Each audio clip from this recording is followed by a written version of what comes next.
Assalamualaikum warahmatullahi wabarakatuh. Salam sejahtera bagi kita semua.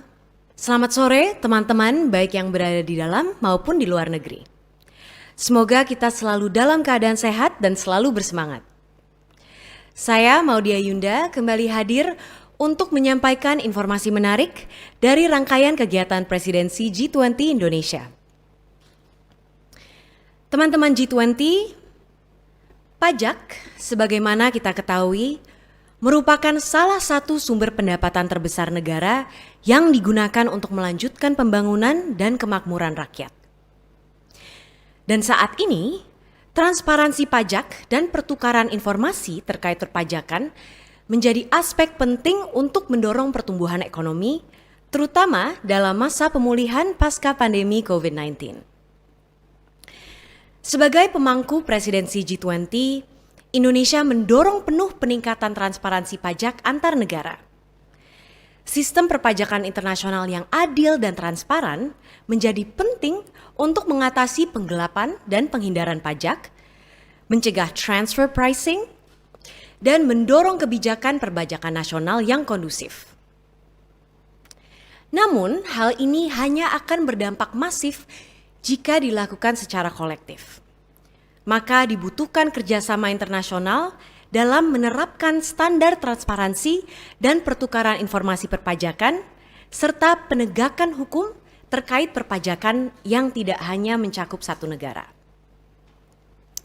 Teman-teman, sebagai bagian dari kegiatan presidensi G20 Indonesia, telah berlangsung pertemuan Asia Initiative pada tanggal 16 Februari 2022 dengan tema Sustaining the Recovery Through Enhanced Tax Transparency.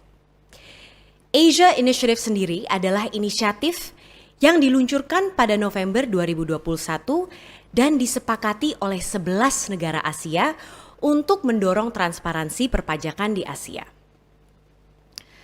Pertemuan Asia Initiative ini juga dihadiri oleh Global Forum on Transparency and Exchange of Information for Tax Purposes, pemimpin otoritas pajak dari 13 negara Asia anggota Global Forum, dan beberapa lembaga internasional seperti Asian Development Bank, World Bank, serta Study Group on Asian Tax Administration and Research. Hal ini menunjukkan keseriusan semua pihak untuk mendorong transparansi pajak. Sayangnya, partisipasi dan kapasitas negara-negara Asia dalam upaya multilateral untuk transparansi pajak ini belum merata. Baru 11 negara Asia yang berkomitmen untuk meningkatkan transparansi pajak melalui penandatanganan Deklarasi Bali pada tanggal 14 Juli 2022. Padahal, Indonesia sendiri merupakan salah satu negara yang telah menikmati manfaat transparansi perpajakan.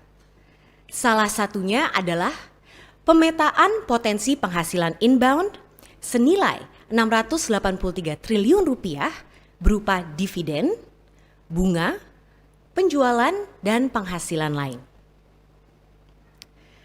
Sahabat G20, lalu apa lagi keuntungan bagi Indonesia dengan adanya transparansi di bidang perpajakan ini?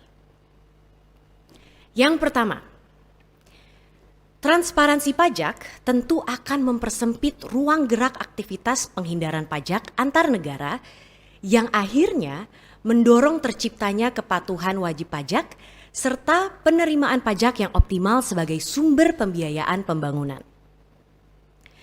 Yang kedua, penerimaan pajak yang optimal menjadikan pajak sebagai instrumen untuk menggenjot iklim usaha dan investasi. Selain itu, penerimaan pajak yang optimal juga akan membantu pemerintah mendorong mobilisasi sumber daya domestik serta membangun pemulihan yang berkelanjutan dan keluar dari implikasi bencana pandemi COVID-19. Sebagai tambahan informasi, Indonesia tengah menjajaki serangkaian penilaian untuk menjadi anggota penuh dari Financial Action Task Force. Dengan menjadi anggota penuh FATF, berarti Indonesia mengambil peran penting dalam melawan penggelapan pajak dan mendorong upaya transparansi pajak global. Sekian yang dapat saya sampaikan dari perkembangan presidensi G20 Indonesia pada kesempatan hari ini. Wassalamualaikum warahmatullahi wabarakatuh. Semoga Tuhan memberkati kita semua.